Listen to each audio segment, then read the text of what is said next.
Good evening and welcome to the March 26, 2019 San Bruno City Council meeting. If you can't hear me, I'll do my best, but I'm struggling here with my voice. But let's go ahead and call the meeting to order and thank the Garden Club for providing the floral arrangements. Roll call, please. Councilmember Salazar. Here. Councilmember Davis. Here. Councilmember Medina. Here. Vice Mayor O'Connell. Here. Mayor Medina. Here. And from Bosqua, we have a representative, Nicole. Would you be so kind to lead us in the pledge this evening? Allegiance to the flag of the United States of America and to the republic for which it stands, one nation, under God, indivisible, with liberty and justice for all. Thank you, Nicole. Public comment. Public comment. Individuals allowed 3 minutes, groups in attendance 5 minutes. It is the council's policy to refer matters raised in this forum to staff for investigation and or action where appropriate. The Brown Act prohibits the council from discussing or acting upon any matter not agendized pursuant to state law. Our first speaker under public comment is Leslie Emley. Leslie.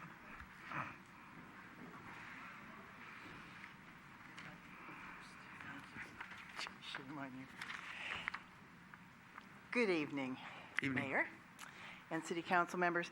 I want to start off by saying I attended the Planning Commission meeting last week along with a number of my other fellow friends, and I have got to tell you we are so pleased with the current chairman. She is astute, she's very observant, and to the point, and we just think she's great. So, now that I've gone 10 minutes in, I did want to talk about a couple things in the meeting last week, and one was that I feel, and some of us feel, that the study group needs to maybe better explain to us. They're saying that our Planning Commission is limited as to what they can vote upon, what they can call into action, what they can, any appeals are all based on the fact that these telecommunication companies are considered utilities. And as I sent you a letter, Mayor, a number of months back, we had an engineer in our town, in our little community, and they specifically told us that the telecoms are corporations. They work for the telecoms. They sell the telecoms all the information that they work from in selecting telephone poles. And the study group suggested that the Planning Commission's powers would be limited, impacting their voting, because these organizations, these corporations, fall under the title of utilities. And we feel this needs to be revisited and not put into the ordinances or the guidelines at this time until it's further defined. If it takes away the Planning Commission, if it impacts their voting, their actions, or their postponing of decisions, it also affects the public's ability to appeal against a telecom and its impact on our small communities. The telecoms only answer to, they say, we were told that the telecommunications, if they are listed as utilities, are only responsible to the public works or to the city manager, leaving no public commission group or city council to appeal to. They've also built their study group poll on the small cell facilities, and they held a meeting of which 17 individuals were the information on what they wanted as far as polls in our community or what those facilities were to look like. And we really object to the fact that 17 individuals out of 44,000 would persuade or form the ordinances or the guidelines. I think we need to revisit what their polling system is, who they're talking to. We submitted to them the 315 signatures that we submitted to you that said we do not want the tall poles in our small communities. And they included all of the names, addresses. They all signed. Everybody was much in agreement. So we would like to make sure that that is looked at seriously. Okay. well, there's more to say, but we really feel that the independent consultants and engineers need to have no previous relationship with the telecom corporations. And this has been pointed out by the Planning Commission. They've asked on numerous occasions, and so have we. I think this needs a little more study and a little more attention. Thank you, Leslie.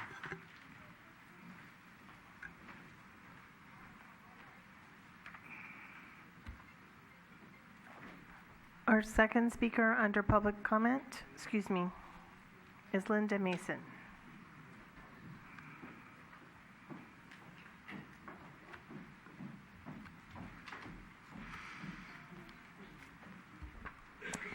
Good evening. My name is Linda Mason, and I stand here before you to officially and publicly announce my intention to run for San Bruno City Council.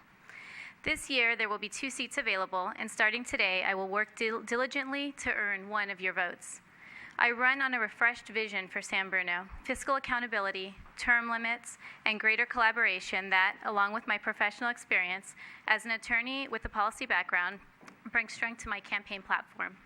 My vision for San Bruno includes a revitalized downtown where we all participate in unifying activities in our downtown through collaboration between city leadership, city staff, and downtown merchants. The creation of a master civic center plan, which includes a new library, and increased preservation of open space are among some of my initial proposals. Fiscal accountability. San Bruno is facing a deficit that will impact all of us. In the coming months and years ahead, the city will, for the first time, charge impact fees for new developments that will assist in much-needed city improvements. We need to do more. We need to plan ahead for infrastructure needs, unfunded pension liabilities, and my personal goal, a new library. Term limits. San Bruno should adopt what other cities have adopted, term limits for elected officials. It is understood that city council seats are democratically elected.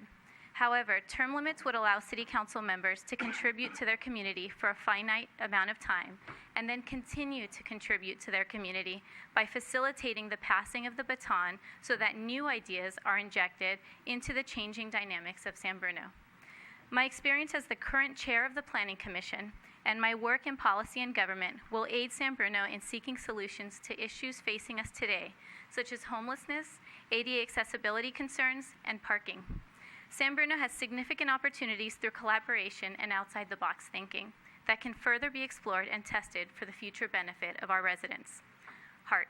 I love that San Bruno is known as the city with the heart. If elected, I would never forget that every vote made will impact the lives of my fellow neighbors, that every grant opportunity lost may further disenfranchise my neighbors, and that every development that is approved may create housing for some and displace others. I leave you with one last point. I have a deeper and more selfish incentive to run, that my kids are young, and I want them to see the fruits of what we are doing. I want to be alive to see the fruits of our labor. Our children are now San Bruno natives, and we are proud to live here, enroll them in our public schools, attend our local parish, and be part of the community of today that is helping to shape the San Bruno of tomorrow. Please visit my website at www.lindamasonforsanbruno.com, #MovingForwardTogether. Thank you. Thank you. Is there any other speaker cards? Please.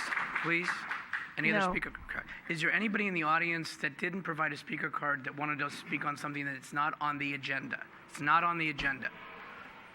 If not, we'll move on to announcements. I'm going to do the best I can, and if not, Vicki will take over. Under announcements, we have some announcements and presentations.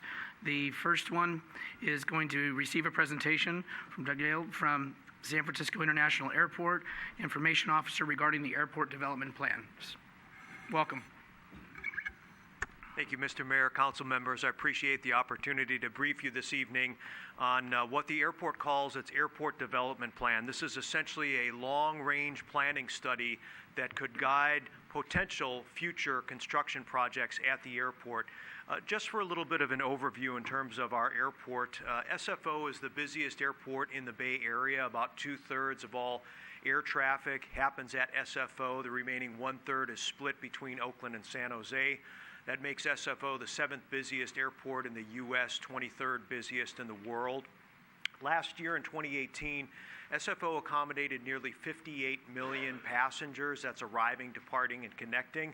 And that really drives a lot of economic benefit to our region. There's actually 43,000 on-airport jobs, which makes SFO the largest job center in San Mateo County. Also generated $8.4 billion in business revenue last year. We also estimate that over 2,000 San Bruno residents actually work at the airport, at SFO. And those residents earn a labor income of over $136 million. So it drives quite a bit for San Bruno as well. What this airport development plan is all about is really how we get from where we're at today, which is 58 million annual passengers, up to the maximum that our airport can handle. Our airport will eventually be constrained by our runways, and we have no plans of building additional runways. So in the not too distant future, we'll reach a point where we can't accommodate any more passengers. And we think that number is going to be about 71 million passengers. And we think we'll reach that point in about 12 years from today. So the airport development plan is really designed to maintain a minimum level of service and experience for our passengers between where we're at today, 58 million, on up to that maximum of 71 million passengers. So the Airport Development Plan, or ADP, is a long-range planning study, really guides future development for our airport, and it essentially replaces a master plan that built a lot of the structures that you see at the airport today. And even if you drive by Highway 101 now, you'll see some of those projects underway. So existing projects under the master plan include a new on-airport hotel. This is a 350-room hotel, Grand Hyatt at SFO, that's going to open on July 12th of this year. It also includes the redevelopment of Terminal 1, the first section of which is also opening July of this year, and a new long-term parking garage, which just opened last month, additional 3,500 spaces of long-term parking at our airport. It also includes other projects such as shoreline protection against sea level rise. These are existing projects. So really what's in the ADP is a future look. The ADP essentially would form the basis for environmental review. In other words, we plan to pursue environmental approval for a host of potential future construction projects. The idea being that when a need is realized for one of these projects to be constructed, we've already satisfied the environmental requirements. We can go right to phasing and funding those construction projects. So it really focuses on terminal, roadway, and support facilities, but as I mentioned, does not involve any plans for runway expansion. So the goal is to keep our airport modern as we grow, to enhance the passenger experience, and to match all of our facilities to that existing runway capacity. What the ADP won't do, this program won't change runway configurations, it won't change flight paths, it won't change the way that aircraft arrive and depart SFO, it won't expand the airport property footprint in any way, and as I mentioned, it won't increase our runway capacity. There's a host of different projects, a lot of which are a parking or support facility, a new central plant for heating and cooling all of our facilities. But really what I'd like to focus on is the section in blue, which are more passenger-focused facilities. And one potential ADP project would be a reconfiguration of our existing international terminal. If you're familiar with it, a large main hall made up of ticket counters with a security checkpoint on either side. Essentially what we would look to do is to create one central security checkpoint, make the back half of that building post-security such that passengers could go from one side to the other without ever having to exit out of security or go through screening again. What's good about this is this would allow airlines to operate on either concourse freely, make it easier for customers to connect from one side to the other. Another potential project we would look at is the creation of an additional boarding area or concourse. Today, these are lettered A through G. We would look to create an additional boarding area H that would extend out from where the BART station is located, add additional gates to that area. And we'd have to remove some office and some cargo buildings and relocate them to facilitate this project.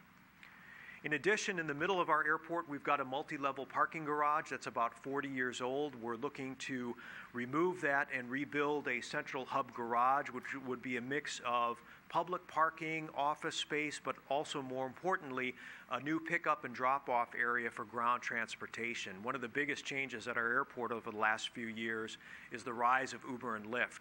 And that accounts for a very large percentage of our roadway traffic today, and we're looking for ways to offload some of that activity off of the terminal roadways into a more centralized area, and this might be one way to do that with that hub garage concept. So in terms of the timeline, the reason we're talking to you about this now is that we are in the early stages of preparing the environmental impact report for this airport development plan. So where we're at right now is the notice of preparation and public scoping meetings, and our hope is that by the end of this year, we'll have a draft EIR available for public review and kick off that public review period in the hopes that by the middle of 2020, we finalize that EIR, certify it, and adopt it. Now, once that's done, we would only really begin construction projects when the need is realized, knowing that we can't always predict the future and what projects would be needed first and in what order. So with that, I'd be happy to take any questions or comments.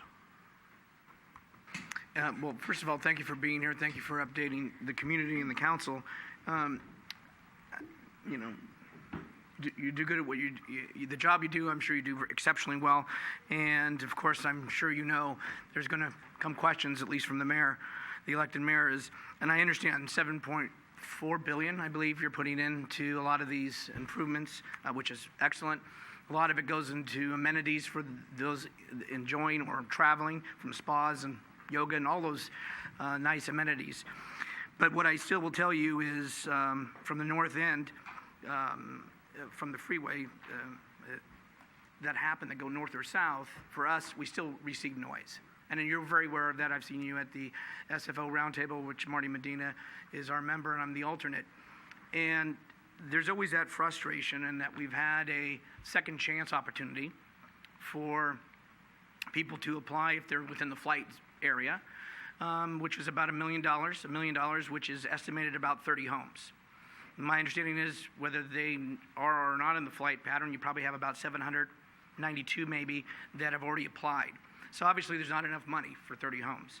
So what I sit here and revel with all that you're going through and investing within that structure for the SFO, county, and community, we tend to have the noise. We have the element.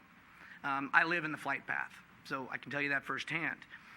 I do feel it has an uptick. There's some people that I've spoken to, one that I stood on her street for 45 minutes last Saturday afternoon just to listen myself. So with all the investment in the airport, I'm wondering, is there going to be investment to the communities and to the residents that endure living near the airport? Yes, we enjoy the convenience and the proximity, but I will tell you there are people that truly, I've heard one is at a count of 93, and I was very shocked to hear that from the congressperson's office.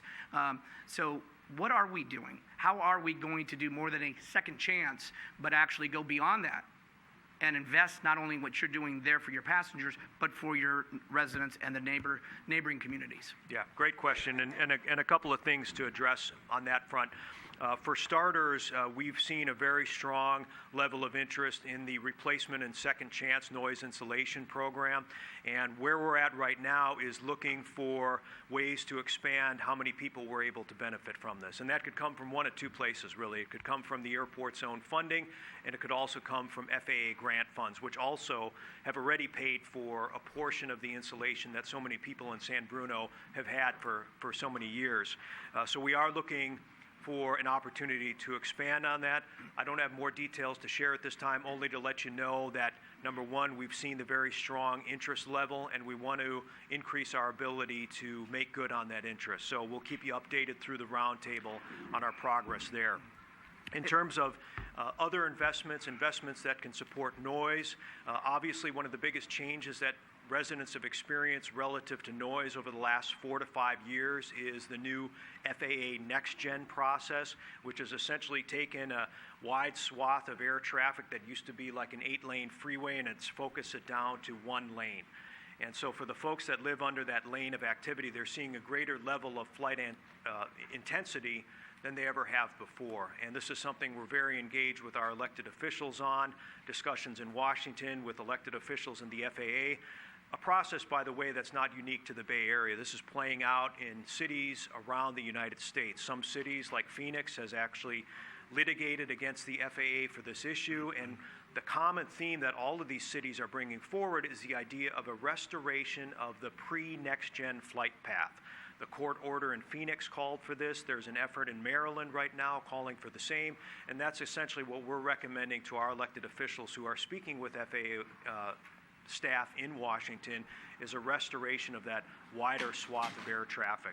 We're also looking for, although the FAA controls the way that aircraft fly in and out of our airport, there is a new technology that we're investing in called GBAS, which is a GPS-based landing system that we're hoping to demonstrate to the FAA has validity that could become a future standard, which would allow for more sophisticated approaches into our airport. How much that would help San Bruno? Not much, unless our airport is operating in a revised configuration like it was earlier in this week. So, and also working through the roundtable, there's a subcommittee that's focused on backblast noise. We're ready to support that. If we find there's opportunities for construction on the airfield that might alleviate that, we're certainly open to that as well. Okay, and I do understand FAA has a lot of guidelines, and it's you can't interfere with the Chamber the Commerce, and so you can give suggestions, but you have no way to mandate the airlines, and I do appreciate that. But I do know, too, also having a 10 or 11 to 7 a.m. no flight, which other countries do. And so sometimes I wonder if we get the brunt of that, because in essence they're trying to compete with somebody else who has it, which we don't. So, and you're correct, it's going to take an act of Congress, and that's not a pun, but it's a reality. But I also do want to see, the funding that we're having on the second chance is through the court order, through the action. And that's why we're able to get, the communities are able to get monies where normally the airlines would say you cannot spend it outside of the airport. So that is why we're being able to get that. So that's where I think the investment should also come, with the $7.4 billion going forward, with all the monies we're going to get from the hotel and the other aspects. Not we, you, the investor, I think should also, we should be rewarded as well for being the good neighbors. And let me tell you, it takes all of us, and so we're not trying to push the problem off, but I think this community wants to make sure that they're heard and it's acknowledged and known what we've gone through for decades. Other questions or comments from council? Yeah, I just have one comment or one question. So what is the airport, the plans? You mentioned it briefly about the seawall. There's probably a number of residents in this room today that are being affected by the FEMA's new mapping. And, a good portion of our city is surrounded by the airport. And based on the wall not being increased or some plan in the future, they're at the mercy of having to pay for flood insurance for the number of years until something is in place. Absolutely, and this is a project that isn't tied to this airport development plan. This is something that's actually already going through the environmental permitting process, and our hope is that in the next 3 to 5 years we actually are beginning physical construction of mitigation against sea level rise. So for a little bit of background, certain areas of our airport already have some level of protection. Areas around our runways have concrete berms, concrete walls, vinyl sheet piling, all of which has been installed since the 1980s. There are areas of the airport that are on the water line that do not have protection. This includes a Coast Guard base and a water treatment facility. So since 2011, we've been studying the issue, understanding our own vulnerabilities, and developing a plan to mitigate those vulnerabilities. And essentially what we're going to be focused on is improvements to the areas that already have protection and development of protection for areas that have none. And so obviously those areas around the Coast Guard facility, the water treatment plant, will be the initial areas of focus, but we're budgeting $383 million towards this. And as you know, there are a wide variety of projections in terms of what we can expect in the future. There's a lot of opinions. Essentially, we're taking a mid-level projection. We're taking a 36-inch level of sea level rise. That's what we're working to mitigate. Depends on who you talk to as to when we'll reach that, but essentially we're targeting to have all this in place by about 2035. and the earliest we may actually see this is about 2050. So we're giving ourselves a cushion of 15 years or better in terms of mitigation and the opportunity to, as years progress, the opportunity to modify along the way. So we really want to get this in place well before any of these forecasts come to fruition. Other questions, comments, Mike? Okay. Once again, we really want to thank you for being here with us this evening, and appreciate the update and the information. Thank you. And us working collaboratively and closely. Appreciate that. Thank you. Next announcement, item B. On Saturday, March 30th, at the San Bruno City Park, will conduct a community discussion at the future neighborhood park site located at 324 Florida Avenue from 9 a.m. to 11 a.m. The neighborhood and the public are welcome to stop by, learn more about the project. A short presentations will be given at 9:30 a.m. Learn more about it on the city's website.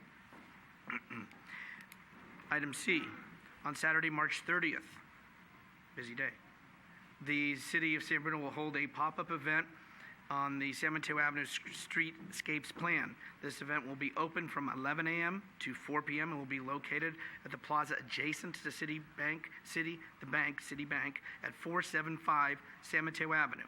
Great way and an opportunity to provide input and learn more about the existing conditions and preliminary concepts of the Streetscape Plan. For more information, please visit the website. On D, the San Bruno Community Foundation is accepting applications from community members interested in serving on the Foundation's Board of Directors. For information on the application process and expectations of the board roles, please visit the Foundation's website at www.sbcf.org. Applications can be submitted online and are due by 5 p.m. on Wednesday, April 3rd.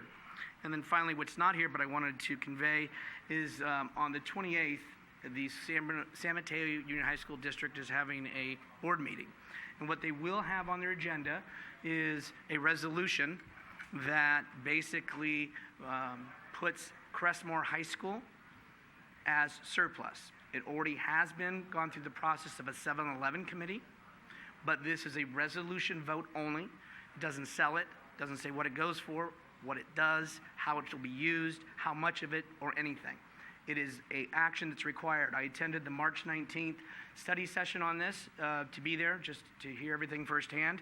I also then had a meeting with the president of the Board of Trustees, Greg Land, on Saturday, so that they understand also the importance of what we see and what we believe is important for our community. So what I want to let you know is, should you hear it? Again, it is a action item only for a passing of a resolution that does no more than say, is anybody interested, which starts a 60-day process with certain agencies. But should you hear that, I want you to hear it from me, but I also want you to know that through the city manager and myself with my meetings, I have been keeping us appraised, as well as wanting the school board to honestly not forget about the community here that are important to us. With that, I have no other announcements. We'll go to consent. All items are considered routine or implement an earlier council action and may be enacted by one motion. There will be no separate discussion unless requested. Do we have any items from council of items that want to be pulled? Yes. I would like to pull item D. Okay. D. Any D as in David? Anybody else from council? From council? They already told me about it before. We got it. So anything else from council? I have some comments, but there also has 2 speaker cards, and this is in regards to item G. So we will be pulling D and G. I wanted to make comments, but don't need to be pulled for items F and H. On item F, which is accepting the sidewalk repair project as complete, that's fine. I would just ask, when we have it in the staff report, that any change orders be detailed within the document, as we've done in the past when that was established years ago and I've asked.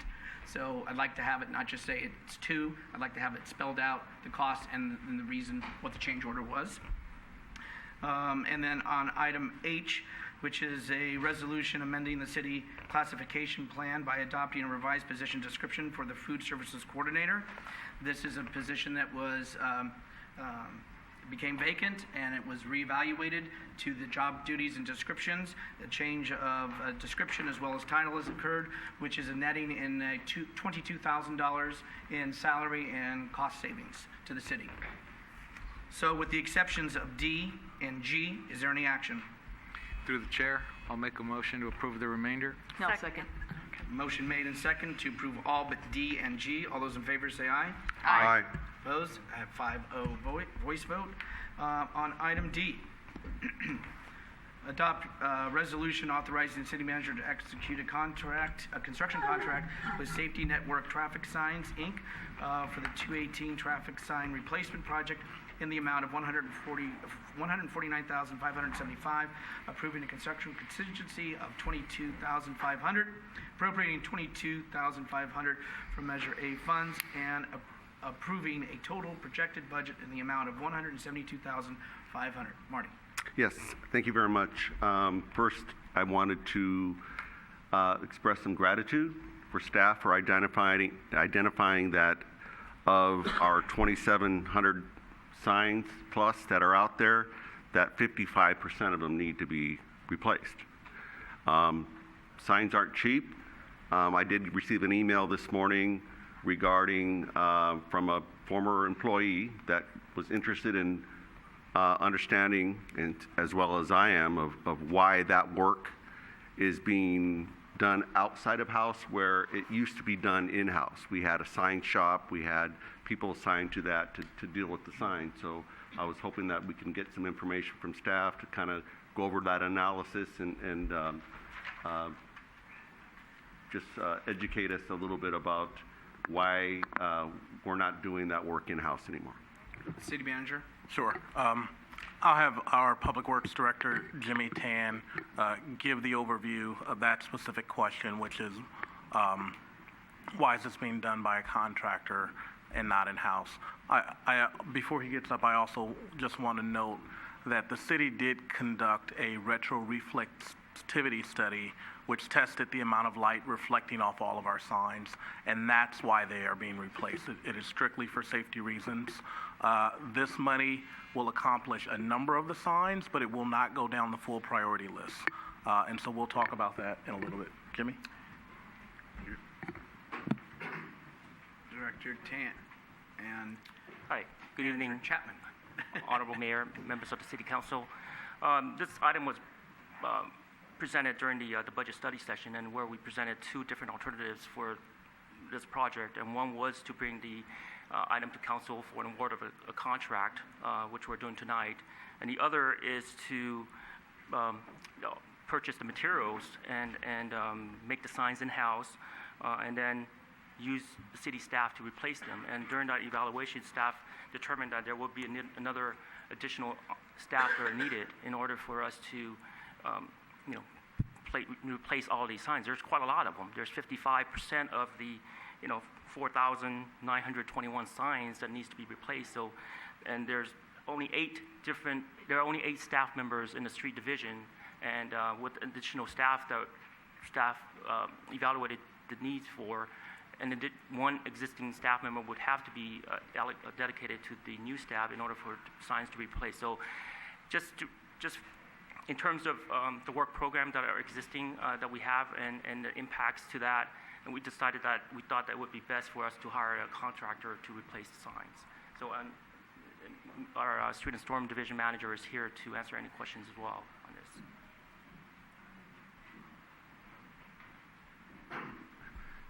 So is the sign shop in operation that we... Good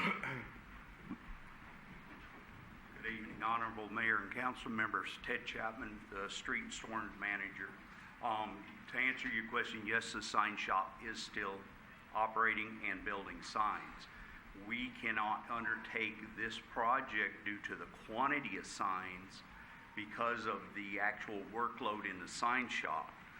For 2000, and this is just some numbers of signs that we built. To 14 and 15, we did 909 15 and 16, 1,038.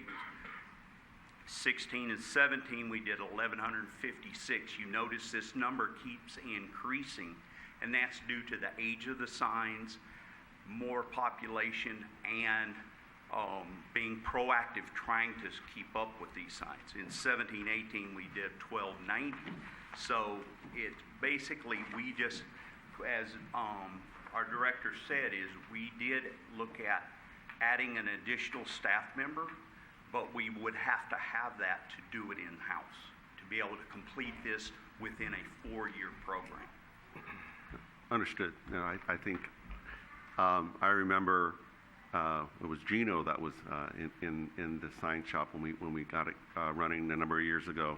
But I think it was important for the public to understand of what things cost and for us to improve our safety and to do it in a timely manner, that we should be looking at how we can do that, and with the staff limitations, this is determined to be the best way to move forward to get it done in a timely manner. Okay. Good. Any other comments, questions? Then, Marty, you want to make a motion for action on this then? Marty, you want to make a motion to approve? Yeah, motion to approve item D for the, I'm sorry. That's all right. Is there a second? Second. Motion made and seconded to approve item D. All those in favor say aye. Aye. Any opposed? 5-0 voice. Now we'll move on to item G. G is adopt a resolution reducing existing red curb number of parking zones and establishing red curb no parking zones on Whitman Way, fronting 2081 Whitman Way and near the intersection of Whitman Way and Shelter Creek. And we do have 2 speaker cards, and so Vicki will go ahead and call you up. The first one, and we have 3 now. The first one is Sylvia Flores. And then just for the record too, Sylvia Flores, or we also have a document here with some signatures just for people's information. Yes, I handed that. Yes, we all have received it. So you Please. would number it. Yep. Just wanted it for the record that it has been received, and we all have received it. Appreciate that. Absolutely.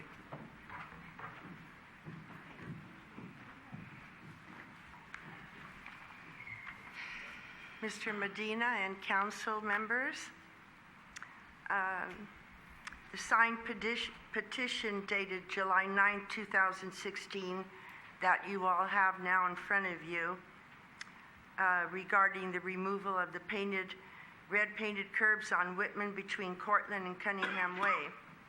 Finally, after patiently waiting over 2.5 years, our petition was finally addressed at the Traffic Safety and Parking Committee at City Hall on February 6th of this year, along with getting rid of the turn lane at Whitman and Shelter Creek Lane. At this meeting, it was suggested that red painted curbs would be removed 59 feet in front of 2081 Whitman apartment complex, which would allow approximately 3 vehicles, 82 feet further down towards Shelter Creek stop sign, which would equal about 4 vehicles, and 105 feet opposite side between Cunningham and Shelter Creek Lane, which would be about 5, totaling maybe, giving us back maybe about 12 parking spaces. That would be good, but really not enough. But Mike Cato said that there is a possibility that more could be removed. Also, Mike Cato studied the turn lane at Whitman into Shelter Creek Lane. His studies showed that it was only busy between 7 and 9 in the morning, and that it was pretty busy then. Each car using the turn lane at this time averaged about 14 seconds wait time to turn. If the turn lane was removed, his studies showed that the wait delay time would be 21.9 seconds. It would seem more important to allow more parking spaces for all the apartment residents rather than giving the people using the turn lane a few seconds less time to wait before turning. I'm a San Bruno resident of 58 years plus, living on Rosewood in the same house. There was never a turn lane on Whitman at Shelter Creek Lane, nor were there any curbs painted red in all these years. All of the apartment complexes, which we do have quite a few on that part of Whitman, residents park their cars on Whitman between Cortland and Cunningham for years. Because of the turn lane, curves that once were used for their parking spaces were painted red because they added an extra lane. Thereby, the apartment residents were left to park their vehicles on Cortland, Rosewood, and Glenbrook Lane. Having said that, Ms. Flores? getting rid of the... Ms. Flores, excuse me. You've exceeded your time. Can you start to wind up your comments, please, for us? Yes, I am. Thank you Please so much. bear with me. I would appreciate if you let me finish. I'm almost there. If you And we've been please waiting wind it almost up, 3 it would years. be very much appreciated, just so we're consistent. So, Thank you. having said that, getting rid of the turn lane would eliminate most of the red curbing on Whitman from Cortland to Cunningham, thus giving the apartment residents all of their parking spaces back. I asked Mike Cato why that turn lane was ever put in. Big mistake. And he couldn't find any city records regarding this. This excessive parking in front of our houses no longer allows ambulances, fire trucks, visiting family and friends, gardener's trucks, handicapped persons assistance, home improvement contractors' trucks, UPS, FedEx deliveries, access to our home frontage parking, let alone difficulty Flores, backing out of our driveways. And I would like to ask the council to address Mike Cato regarding this issue. Thank you, Ms. Flores. Thank you. You're very welcome.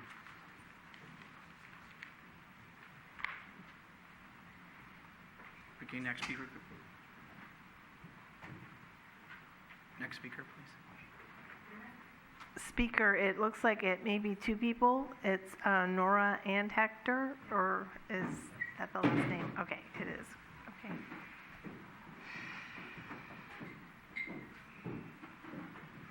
Did you both wish to speak? Which is fine. Yeah, we'll do it fast. Okay. My name's Well, you're saying Nora. it's 2 for 1. You got it. Okay. My name's Nora Johnson. I live at 21 Rosewood Drive. As you know, they painted a lot of the curves red on our block in front of someone's house and all the way down the block, which, I don't know, on Rosewood Street, which leaves everybody else to park in front of our house.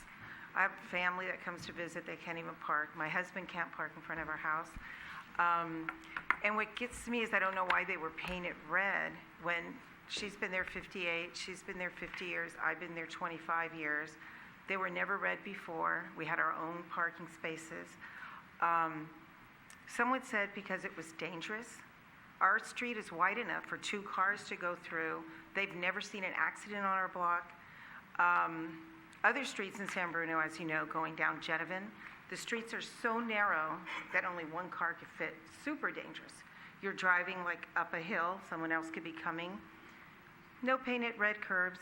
People can still park there.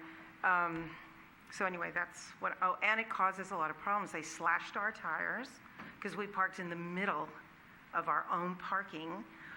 One guy was really upset with me because I asked him if he could move back. My daughter was coming with an infant, very upset. Andy Ciordi, I think you know him. He almost got into a fist fight with someone. He said, please don't park in front of my house. My kids are coming with their kids. Same thing, they were almost getting into a fist fight. It's causing a lot of problems, and I can't even see a reason why they painted them to begin with. I could see on the curbs, on the ends there, on Rosewood and, what's that street? Where she lives? No, the one up above. People were parking like right on the curb, like right where, you know, the turns. That's dangerous. They should have got a ticket, right? Not paint the whole street red. That's all I wanted to say. Thank you. The same thing. We never had a problem all these years. Apparently the apartment buildings are a problem. Those residents, I don't know how many cars they own, but they're always parking. I mean, they take all the parking, you know. It just it's to the point that it's getting, you know, it's getting violent. I mean, they feel that they have the right to park in front of our house more than we do. And like she says, they get mad, they slash, key your car, slash tires. I mean, it's just ridiculous. It used to be a nice neighborhood. And they would park by their house, but Time's up. Thank you. Thank you both. Vicky, are there any other speaker cards? Yes, there is one more. Paul Furman. Mr. Furman?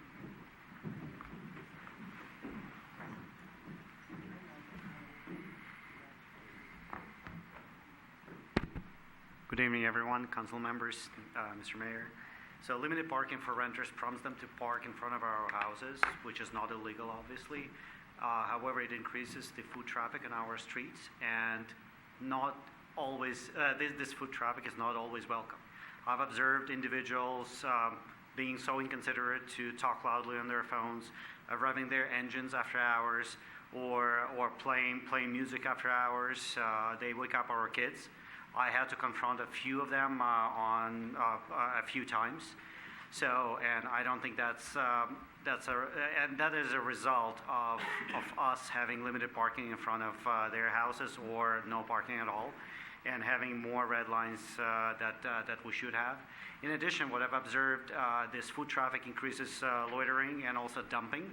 I've seen people eating fast food and then dropping the bags and glasses in front of our houses.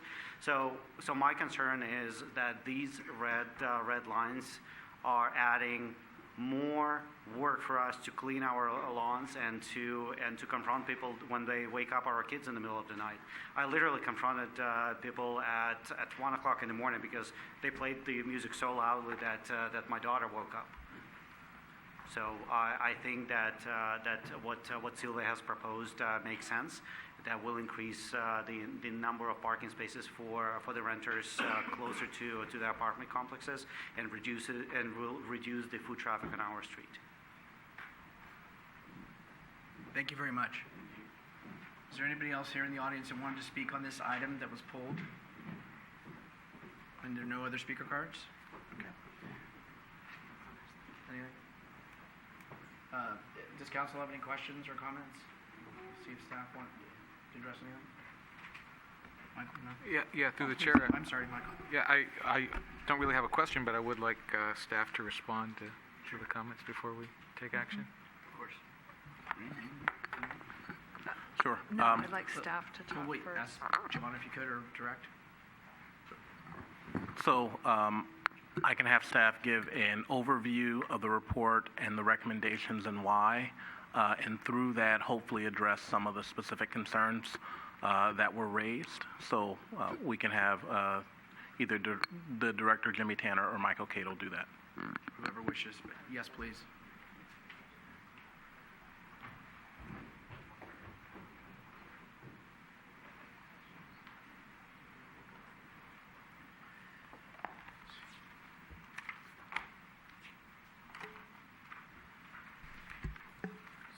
Second, I'm going to find the information.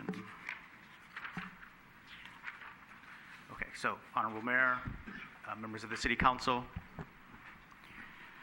I think probably the most important thing you want to hear in response to what Sylvia asked is probably to resolve the issue of whether we should have 2 lanes in each direction on Whitman Way at the intersection, because that's where the extra red curb that we're planning to leave in place.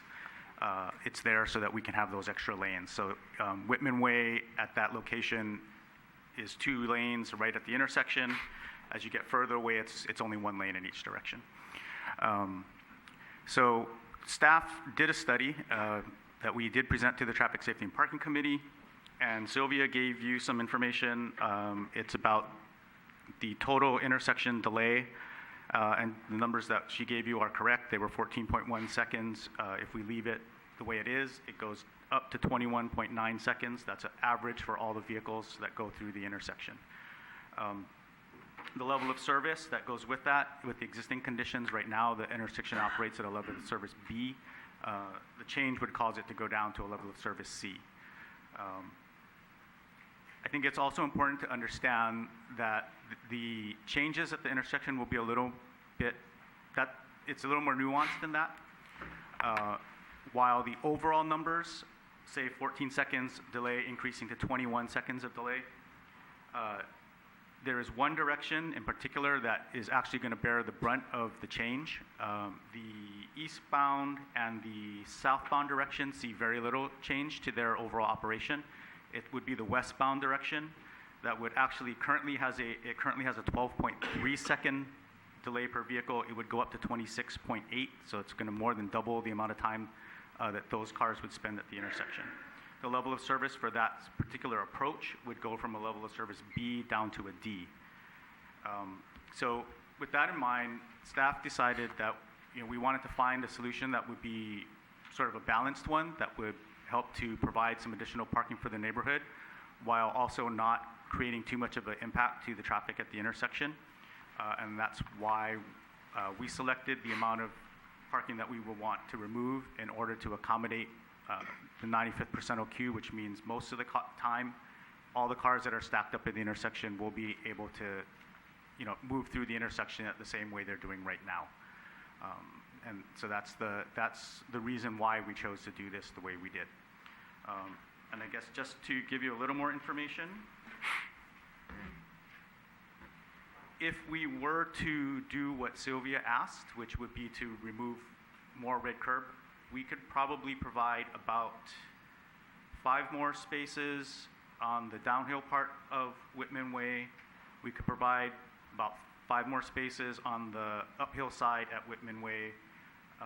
And I don't think I would recommend any more changes near the apartments at 2081 Whitman. I would probably not want to take any more red curb away from that location at all. So I think if we took more by the intersection, it's about 10 more cars that we could provide parking for. I'd be happy to answer any other questions you might have. Irene? Thank you. So I'm sorry we don't have a map to show everyone what you're talking about, but are you saying that it would still be safe and still move traffic through if you took enough red curb away to add 10 more parking spaces? So it's not so much a matter of safety. Yes, the intersection doesn't always stop. So whether we have allowed more parking there or not, from that perspective, it would probably not change a whole lot. Okay. Maybe if there's additional driver impatience from waiting extra time, they might behave badly, but that's purely conjecture. I don't know. From operational standpoint, though, yes, it will get worse. That's what I was talking about, that with the amount of time that individual cars may have to wait, will go up. And in particular, that one movement will be waiting about twice as long as they wait now. Okay, so if you can say the first part again, so if you can remove a certain part and keep the left-hand turn lane? The right-hand turn lane. Am I looking at this correctly? What's the most parking you can give back without affecting the turn lane too adversely? How's that? Can you do 5 more? Well, I think... Am I putting you on the spot? So I think... Okay, so the amount of parking that we took right now leaves the operation of the intersection pretty much where it is now. If we're going to try to go beyond that, then I think it becomes almost like a policy decision as to what level of service do we want to have, what level of operation do we want to have at the intersection.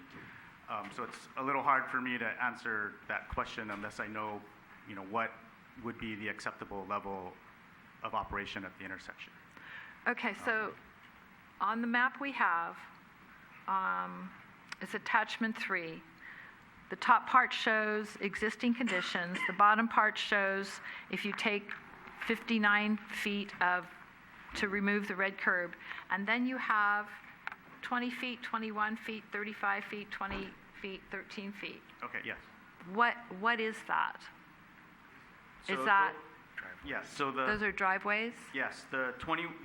Those symbols that you see with the 21 and the 20, those are the driveways to the apartment building. and then the 20 that's to the left of that, the 35 in between, and the 13 to the right, that's some red curb, that we want to leave there. And the main reason we're leaving that there is, so again, I was unable to find any information that really explicitly told me why all of this red curb was there to begin with.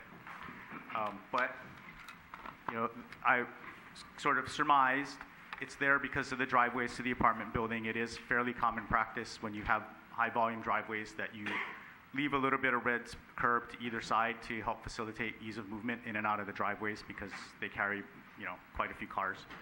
So that 20 feet that we left there and in between and the 13 on the other side was intended to sort of, again, it's a balance. We can give them back 59 feet of parking closer to the intersection. The rest I wanted to leave so that we don't cause too much of a problem with the driveways. If we start allowing people to park right up to the driveways, we may have then upset the people in the apartments. And then, so yeah, that's what that is.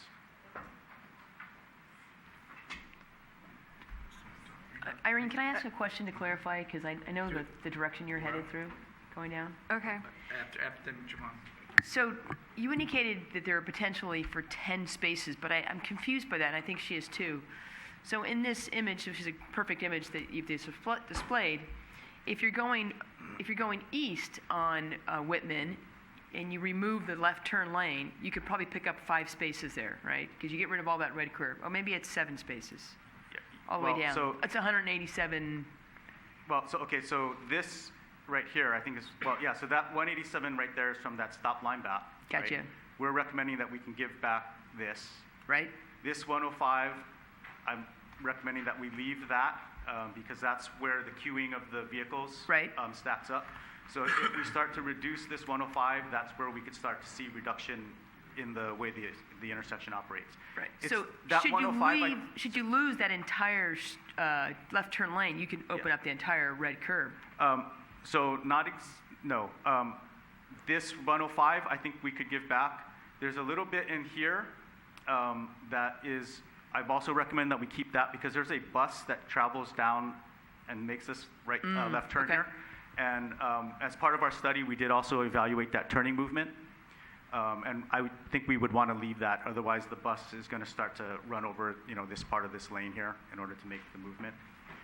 And then similarly down here, there's some red curb that I wanted to leave by this driveway for similar reasons to the other driveway. We don't want to overly impact their ability to get in and out of the driveway. Thank you. So, Irene, to your comment, if you remove the left turn lane going west, going east, you can pick up your 5 spaces. Otherwise, the only other option is to gain more spaces by removing the right-hand turn lane if you're going west. Those are your only options. Well, could you show the page that comes before this one?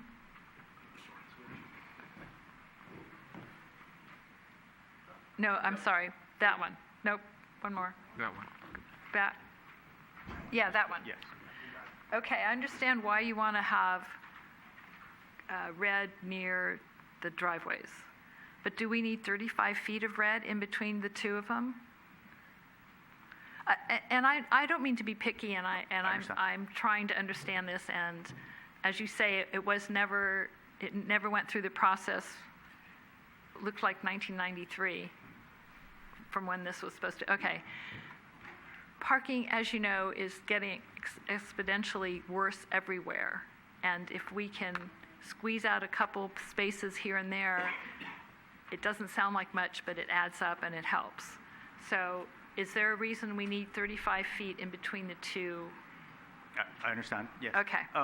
So my sort of basic premise was to provide about a parking space to either side of the driveway. Mm-hmm. So that's on the order of 20 feet, and that's how I set this 20 feet here. I didn't touch this, that's what was there before, I just decided to leave it.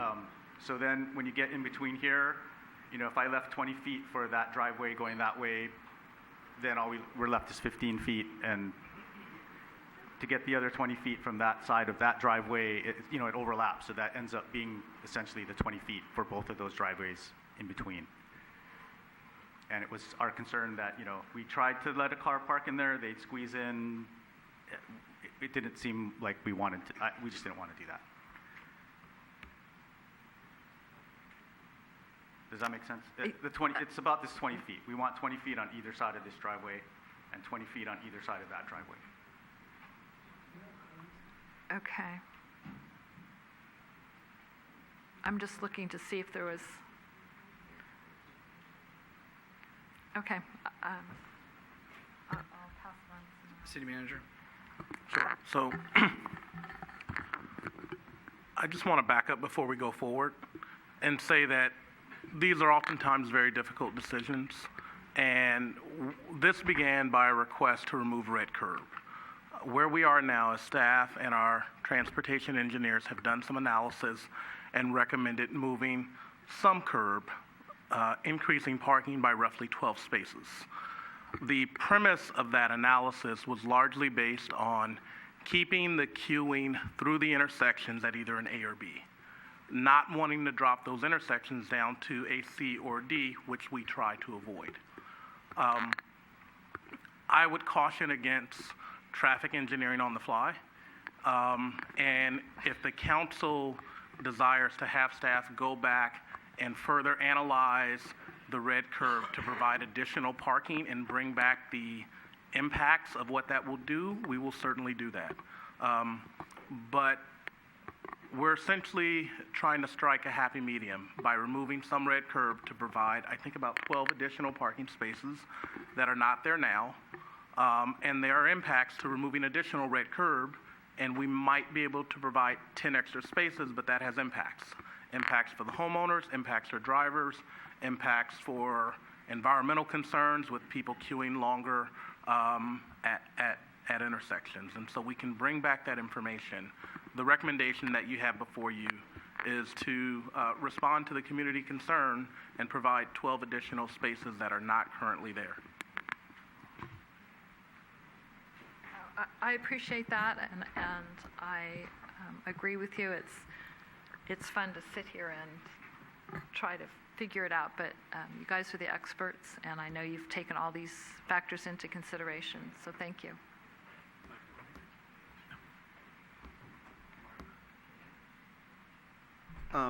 Sure. I definitely appreciate the effort that went into providing these additional 12 spaces.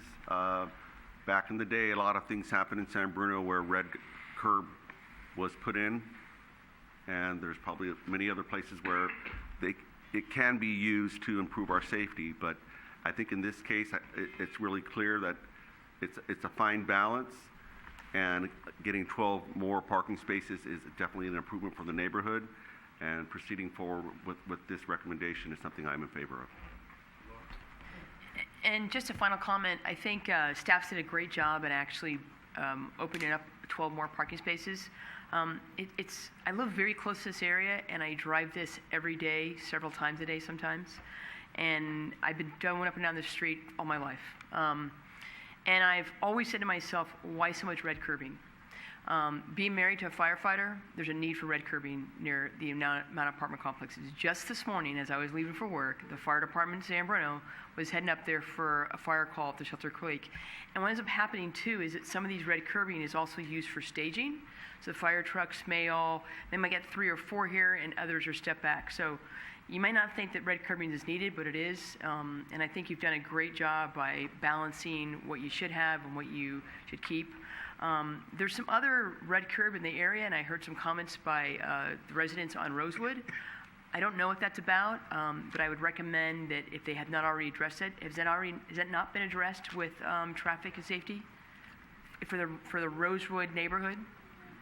Yes, we've been over it, I think, twice at the TSPC, and I'm actually still working on finding a way to help remove some of the red curb that was put there. Great. But it's going to take a little bit of extra work. We're trying to revise a policy that we have that will give me some flexibility to do that. Great. So thank you very much. Any other questions or comments from council? Any action from council on item G? Motion to approve the staff's recommendations. Second. Motion made second. All those in favor say aye. Aye. Any opposed? 5-0 voice. Thank you very much. Thank you for coming down. Thank you for staying and keeping us appraised of everything. Thank you very much. No, you don't have to stay. You're welcome. No, you have to. Conduct of business. Item 6A, appoint citizens to fill 2 vacancies on the San Bruno Traffic Safety and Parking Committee and 1 vacancy on the San Bruno Citizens Crime Prevention Committee. Okay. We'll take first the Traffic and Safety Parking Committee. There are 2 vacancies. We had interviews. Go ahead and... Through the chair. I'm sorry. Oh. Yes, please. I'd like to nominate John Lampros. Okay. So let me... Time. So what we're going to do is have nominations. I know my voice is a little delayed, but have nominations, and then if we have a second, and then we'll keep going until there are no more nominations or no more seconds to the nominations, and then we'll go back and we'll vote.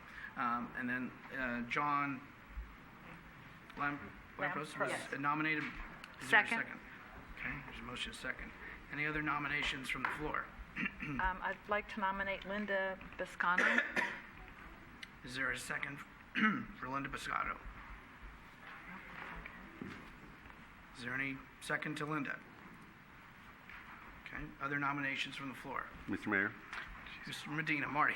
I'd like to nominate Stephen Seymour. Mr. Seymour. Is there a second to Mr. Seymour? I'll second. Motion made and seconded for Stephen Seymour. Are there any other nominations from the floor? Mr. Mayor, Marty. I'd like to nominate Mr. Evangelist. Jim has been nominated. Is there a second to Jim Evangelist? Is there a second? Okay. So everybody has been nominated. And just for the record, Susan Strong, who is on the list, did withdraw from at the interview. So she wasn't nominated, but that is why. Okay. So we have 2 nominations. We have 2 seconds. And I'm going to just use first names, is John and Stephen, because my voice. We have those. Is there action from council on that? Laura? I'd like to motion to approve John Lampros. Second. All those in favor say aye. Aye. Aye. 5-0. Vote. Next. Any action from council? Laura? I'll motion to approve Stephen Seymour. Is there a second? Second. Motion made in second. All those in favor say aye. Aye. Any opposed? 5-0, voice vote. So congratulations to both, and thank you to the others who've applied and have put their name in that. We appreciate it very much. Now we also have Citizens Crime Prevention Committee. So we did have somebody who was applied for traffic safety who was willing.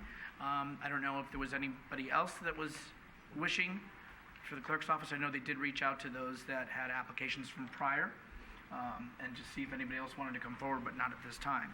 So we either can see if and appoint Linda, or we can go back out. What is the council's desire? I'd like to nominate Linda. I'll second. There's a motion. There's a second. Motion second. All those in favor say aye. Aye. Any opposed? 5-0 vote. Okay. So, City Clerk's Office, if you, Vicky, if you'd be so kind as to nominate them, and then if also you could have them scheduled, if available, at the next council meeting or whenever they're available, to be sworn in so they can officially get to their post. What I'm also going to ask, I thought that was Ryan. What I was going to, what I think I'm going to also ask, if we can't get both gentlemen here prior to the next traffic safety meeting, that they be sworn in at the office, then come here for the ceremonial, just so that they could sit in the first meeting, since they have 3. I'd like to make sure we keep the city's business going and we don't have a quorum issue. Any problem with that, council? Okay. All right.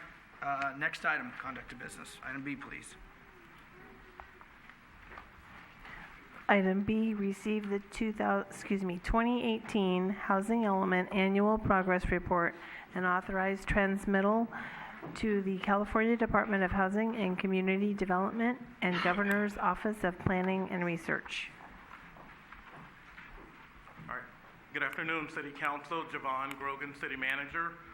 Darcy Smith, our Community Development Director, was scheduled to provide this presentation. Unfortunately, she can't be here tonight, so I agreed to pinch hit in her absence. So I will give the report, and I'm supported by our Senior Planner, Michael Smith, who's here, that will answer any planning questions that I cannot. I have a planning degree, but I never practiced planning, as a disclaimer. So our housing element. We are here tonight to talk about our housing element, the 2018 housing element. And so the agenda for our presentation is we'll talk about the objective, we'll go over the annual housing report, we will talk about a number of other related housing issues. As we know, there is a significant housing shortage along the peninsula.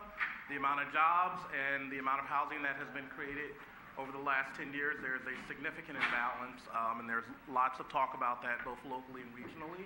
We'll touch on a little bit of that tonight, and then we'll return to the action that we're requesting you to take. So our objective is to receive the city's annual housing element for 2018 and authorize the transmittal of that housing element to the California Department of Housing and Community Development and the Governor's Office of Planning and Research. That's an annual action that the City Council must take. So by state law, San Bruno and all other cities in California have to prepare an annual progress report on the status of implementing the housing element of our general plan.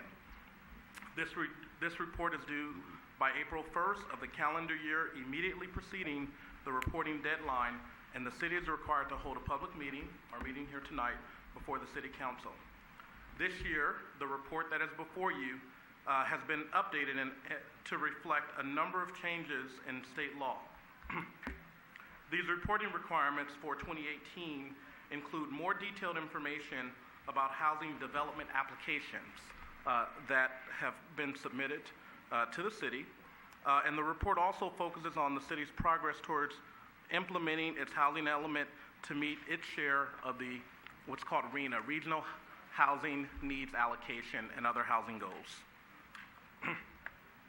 A little overview of the report that is before you. There are a number of tables that the state dictates that must be in each report. I'll go through each of the tables, A through F. However, we only have 4 in our report, and I'll talk about why. Tables A and A2 provide information on residential development in various stages of the development process and at various affordability levels for 2018. Table B provides information about permitted housing units by affordability levels, and that is in the document and will be presented in the presentation tonight, and how those various permitted housing units align to our regional housing needs assessment. We do not have a Table C, which identifies any sites that have been rezoned to accommodate a housing shortfall. In 2018, we did not rezone any sites. Now, the city did do a lot of that with the transit corridors plan and some other actions, but that did not happen in 2018. Table D provides a detailed narrative on the status and progress of the housing element and policy goals, and we have that, and that is the longest, more comprehensive attachment in the packet. And then tables E and F we do not have. Excuse me. Table E provides information on commercial development bonuses. We did not have any of those in 2018. And Table F identifies housing that has been rehabilitated, acquired, or preserved. And there was none of that recorded activity in 2018. So now let's talk about our goals. And so we wanted to provide you 2018, but we also went back a few years. And so the table that is before you shows the city's progress in issuing building permits. I should be clear, this is building permits. This is not actually how this is constructed. So we have our RHNA goals, our regional housing needs goals, by various income levels, very low, low, moderate, and above moderate.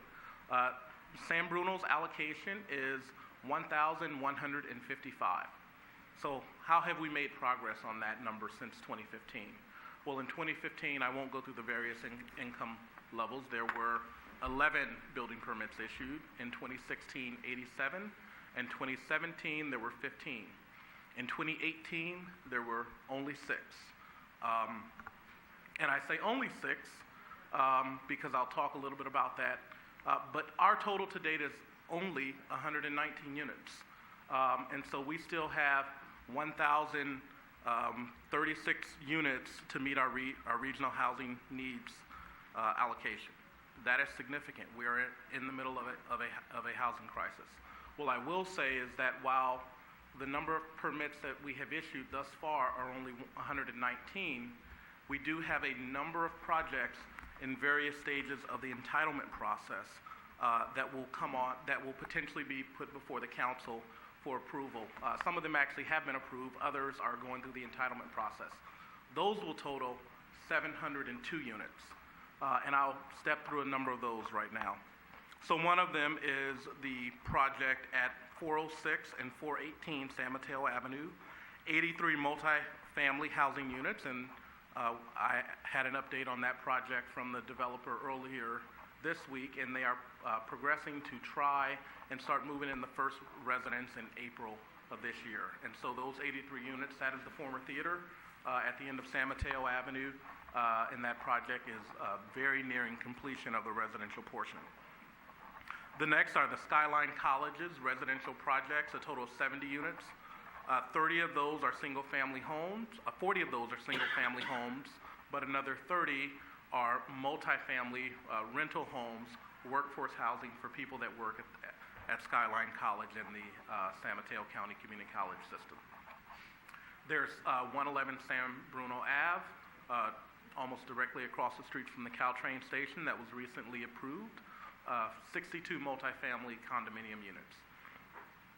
And then projects that are in the pipeline for entitlement, 500 Sylvain Avenue, 9 multifamily units. The Mills Park Center, which includes 425 multifamily housing units, plus a ground level commercial space. Another project at 271 El Camino, that it would be 24 multifamily rental housing units that could also be for sale. They want to do a condo map as well. And then the next project is 29 Glenview Terrace, 29 for sale single-family homes. And so again, should these projects get through the entitlement process, we will make significant progress towards our regional housing goals, where currently we only have 119 units through the building permit process. There's a total of 702 in the pipeline. A little bit on some of the other progress that the city has made towards implementing some of the housing programs. It's important to note that the Skyline residential project was approved, and that made significant progress on our workforce housing goals. Skyline College and those 30 units of multifamily workforce housing are very, very important. Always good to highlight the transit corridors plan and the multiple development projects that are now getting through the entitlement process. We did the comprehensive downtown parking management plan in 2018, and that was recently accepted by council in 2019. And then we are in the middle of our San Mateo Ave streetscape plan that council authorized earlier this year, and we're expecting that to be back before you in July of this year. And actually, there's a community workshop on that project this Saturday at 11 o'clock at the Citibank in downtown. A number of mixed-use housing opportunities, again, 111 San Bruno Ave and Mills Park, significant units. And then also want to highlight the zoning code update. So one of the program goals are, because we are in a housing crisis, what is the city doing to essentially make housing occur? And it's important to note that there are currently 132 housing units underway where the city actually made a change to make those units happen. And that's the Plaza and 111 San Bruno Avenue. Both of those were planned developments. Both of those entitlements required some waivers of existing codes in order to get the housing. And so it's important when we report to the state to let the state know that San Bruno is doing its fair share in working with projects to get them entitled. Other things that we are doing, of course, affordable housing is big and a very needed issue. We currently have $3.8 million in affordable housing funds, and that will increase as these other projects proceed through the entitlement process and building permit process, when they will have to pay into the Affordable Housing Fund if they do not provide the units on site. In addition, what's not mentioned in this report is the city's commercial linkage fee, which is around $17 per square foot of commercial, mainly in our case office, that will pay into the Affordable Housing Trust Fund. And so we anticipate that balance to grow, and we'll be developing projects to utilize those funds. We're continuing to monitor compliance with 325 affordable units at the crossings, and that is an ongoing program. The city has also modified regulations to encourage affordable housing, and the biggest thing that we highlight in the plan was the transit corridors plan, and what that did to intensify density around our transit centers, thus providing greater affordability. And then the various support that the city does for affordable housing organizations. We fund annually financial assistance for home sharing and emergency shelters. Other housing updates that are going on. So there are a number of things that actually restrict affordable housing or housing generation and affordable housing in San Bruno. One of those is the airport and the airport noise constraints. And so we wanted to note that. We also wanted to note some of the constraints by Ordinance 1284, but again, in the plan, we highlight the transit corridors plan, which amended significant portions of downtown El Camino, areas by BART and Caltrain, to again provide more density. And the various projects will provide additional funding for affordable housing.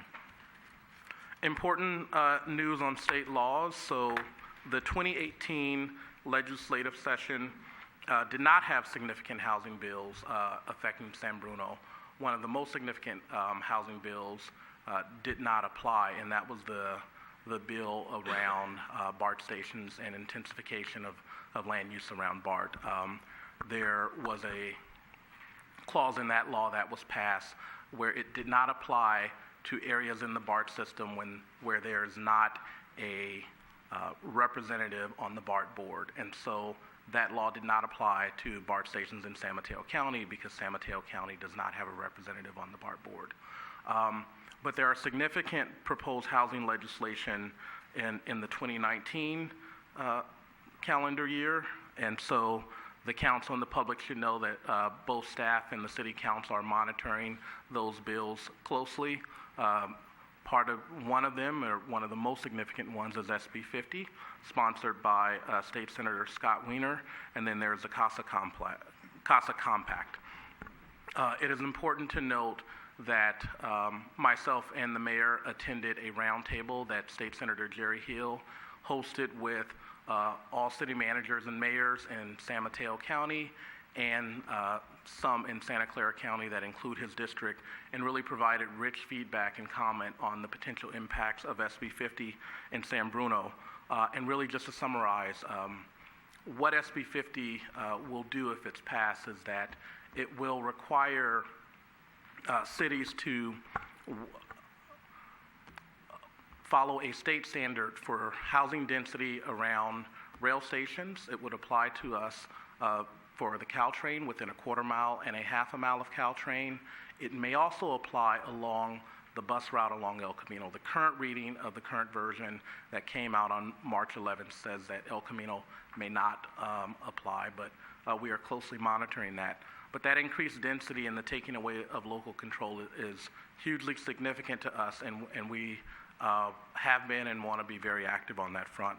Some of our concerns is that SB 50 will strip away local control with respect to parking and building height. SB 50 may erode local ability to obtain design changes and community benefits to mitigate some of the impacts of new housing development. One of the things that I will say is I think on a number of the projects that are in the pipeline, San Bruno has been successful in working with developers on some of the potential challenges that may be posed by that development, and SB 50 may take that away, largely due to parking. And so we are aware, and I know Councilmember Irene O'Connell, who sits on the legislative committee for CCAG, is closely monitoring SB 50 as well in the CASA Compact and has met with Scott Wiener.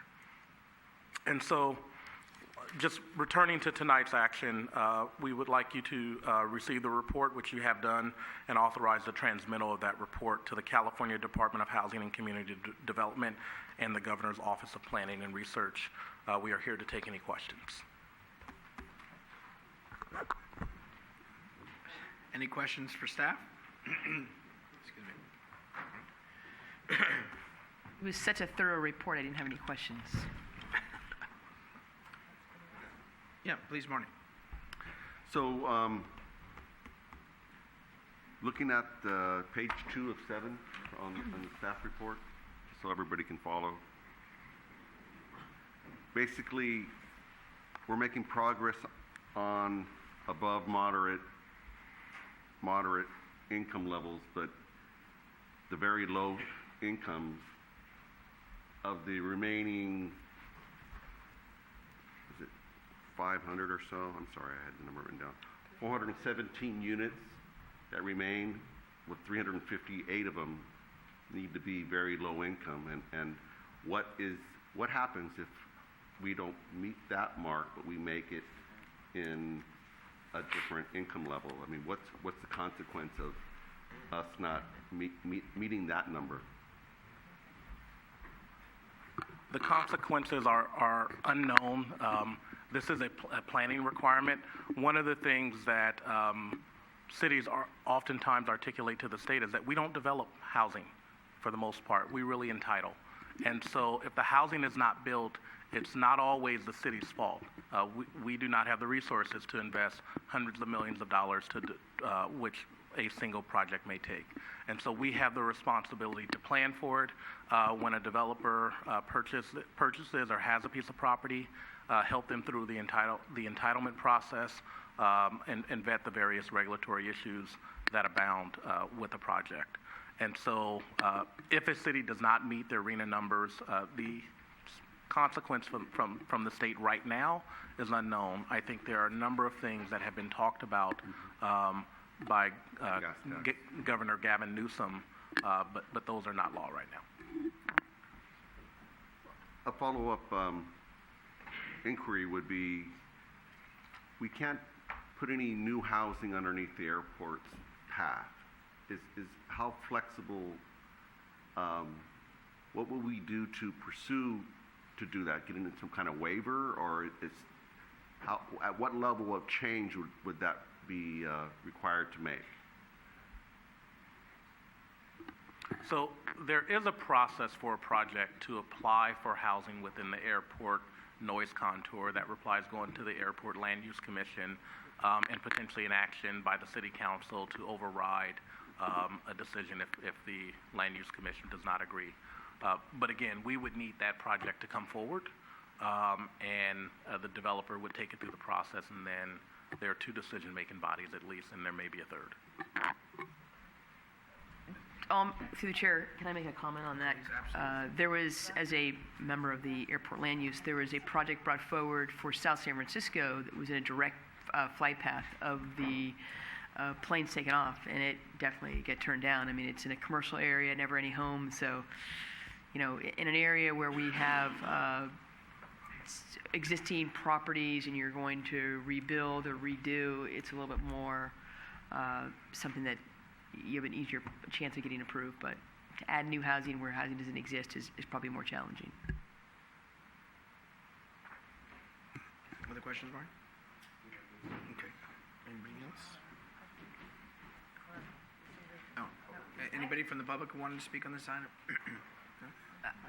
I do have one comment, and that is that, I mean, this is really good information, and I was so disappointed to see, you know, 3/4 of the room leave, because this is really a lot about, you know, projects that come forward to us, and I mean, nobody wants to see, 5-story buildings along El Camino Real in a neighborhood that we live in that didn't have that before. But as you drive down El Camino, whether it's in, Redwood City or San Carlos, you go into South City, we need to build housing. Jobs are coming, housing needs to come with it.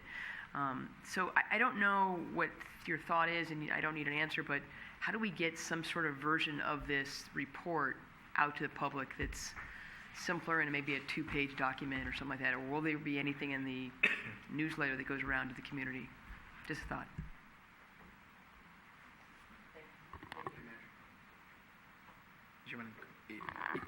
Yeah, I think that's a great suggestion, and we can look at including this in one of the newsletters.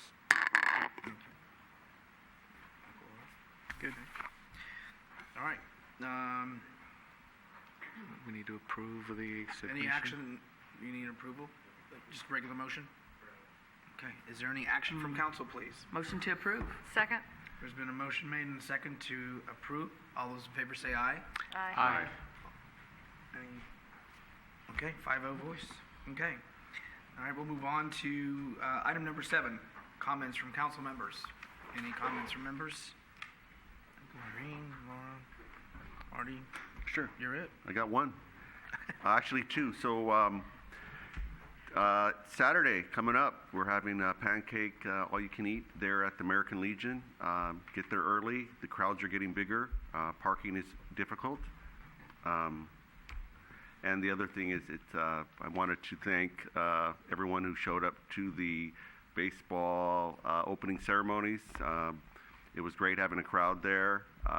It's opening day weekend for some of us to play, and hopefully we'll be able to do that. So it's go Bruno ball. Okay, with no other comments, the City Council is going to go back into closed session regarding public employee performance evaluation pursuant to Government Code Section 54957. City Attorney. With nothing else, we'll go ahead and adjourn the meeting to the next regular council meeting, which will be held right here on the April 9th at 7 o'clock, San Bruno Senior Center. Everybody have a good rest of your week.